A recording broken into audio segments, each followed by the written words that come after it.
I read this thinking about what I feel when I contemplate. So when I go on a walk, when I sit and look out the window, when I go to an art gallery, is this really happiness that I feel? I wouldn't say so. I don't agree that happiness is achieved through contemplation. I think it's a different type of feeling. For me, it's a feeling of slight melancholy and clarity that I love. So I found it interesting that Han connected contemplation to happiness. It reflects our society's obsession with toxic positivity, the idea that the ultimate goal in life is happiness and that things are only valuable if they bring happiness.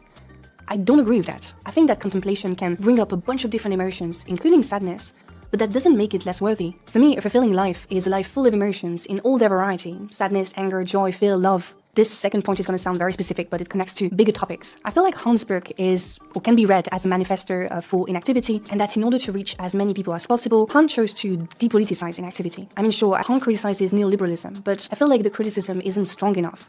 He just drops the word neoliberalism here and there to remind us of his progressivism. In my opinion, it failed to compensate for the fact that there is a bit of a toxic cottagecore vibe to this book. Things were better before, emphasized by the fact that pretty much all the artists and thinkers he references in the book are white, European, and dead. Gosh, my wokeness is showing now, isn't it? The old white man again. I mean, he chose to reference those we perceive as archetypes of wisdom, people whose identities aren't political, and I think that's why the text is so easy to like, and why it has this sort of undisputable authority. Don't get me wrong, and I love the idea of promoting contemplation, but the world of contemplation, the world of silence, for example, often feel like an ideal in our modern societies where everything's like go, go, go. But we have to make an effort to think about who's creating all that noise, which voices are heard,